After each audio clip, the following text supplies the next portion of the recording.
They just made medical school for the rich only. Congress just passed a bill capping financial aid for medical students and other professional degrees like dentistry at $150,000, which seems like a lot of money until you look at my student debt. Here's the $500,000 from medical school that I had to borrow. So if you want to be a doctor, a dentist, or a lawyer and you don't have an extra $350,000 available, you're not going to be able to.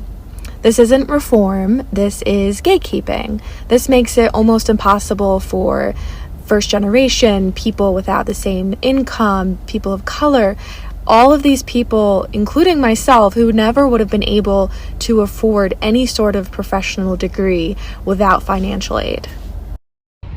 And here's the kicker. They're not capping tuition, just financial aid, which widens inequality. You can't fix the student loan crisis by telling poor people to give up on their dreams. You have to hold institutions and universities accountable. The education system should be a ladder to success, not a gate for rich people to walk through. They come up with every possible way to shut you out. And who do you suppose made that Citizens United decision? It was the Supreme Court. I mean, look at education, at higher education in the United States. A functioning democracy requires an informed and educated public. That's what Thomas Jefferson said. He said that a well-informed citizenry is the best defense against tyranny. So what can you deduce might be the objective when you make education prohibitively expensive? When you set up a system to restrict access to education for the citizenry and make it only accessible for the rich? Well, that's a recipe for tyranny, according to one of your own founding fathers, but that's what you're doing. I mean, my mother was still paying off her student loans when she was in her 70s. And you keep finding new ways to discourage people from going to university. It's not enough that you expect an 18 or 20-year-old to come up with more money than it takes to buy a house just to be able to get a degree. That's not enough. So you have to start creating useless degrees, useless so-called disciplines, degrees in electronic feminist activism, degrees in navel gazing, so that you can then start to say, well, university is really pointless. As if there aren't still degrees available in the sciences, in law, in business, in history, in the fundamental disciplines. You make people think that university is all just a joke. You set up all of these absurd degree programs to make university look like it's pointless. So why bother? Everyone thinks, just why bother? Why should I go into debt just to get a useless degree? Meanwhile, the children of the elite are still going to university because they're the ones who are on track to be the managers of society. They're on track to rule you. I mean, why do you think that they didn't allow slaves to learn to read in the South? The same reason that they don't want you to be educated, because you're serfs. The U.S. is looking to revive domestic manufacturing. They want to bring back offshore factory jobs back to the U.S. They want you to be on an assembly line. They don't want you to have a lot of big ambitions about your future. They don't want you to have the intellectual tools for self-sufficiency or critical thought so that you can actually see and recognize and understand what your society really is. Everything about the society is calculated to marginalize the population. And one of the main instruments that they use to marginalize the population is the constant repetition about how free and how democratic it is. They want you to look at the education system in America and believe that illiteracy and crumbling schools are just part of the natural struggle of a free nation. But how can that be? How can this be natural when the wealthiest country in the world, so-called, has 1 in 5 adults who are unable to read or complete basic tasks? How can it be anything but a failure that millions of children are denied a basic education, that millions will be pushed into a lifetime of poverty? They want you to think that's human nature? This is not human nature. This is neglect. It's a betrayal of the very people that they claim to empower, that so-called civilization claims to empower better than anyone else. And look at homelessness, the misery of families living on the streets, in tents, in cars, over 500,000 people on any given night in the United States with nowhere to call home. Millions more who are barely able to afford their rent, who are just moments away from homelessness. They'll tell you again what? That this is the natural result of an open economy, of a free market economy, that some will rise and some will fall. That's just how freedom works. But this is not freedom. This isn't the freedom that they promised. This is abandonment. A society that discards its own people and tells them that that's just the way it is.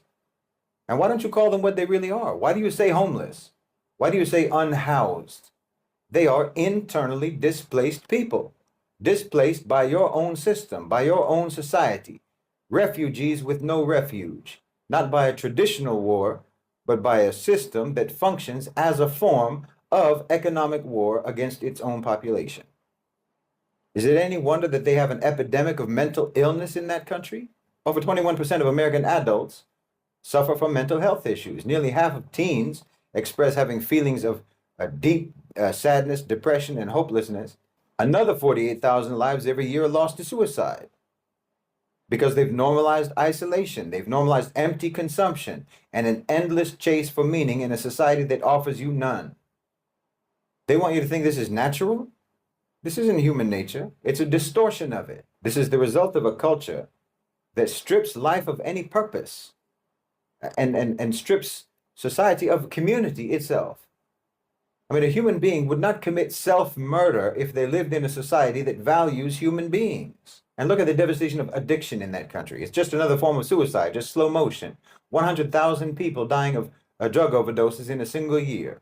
Families destroyed, communities hollowed out by opioids, fentanyl, substances that numb people from the misery around them.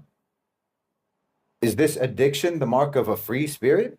Or is it a symptom of lives emptied of any kind of connection and people who've been made to feel worthless, who are seeking some kind of an escape from a reality that seems inescapable? But they want you to accept it as natural. But this is the consequence of a society that feeds on people's weakness, that profits from their suffering.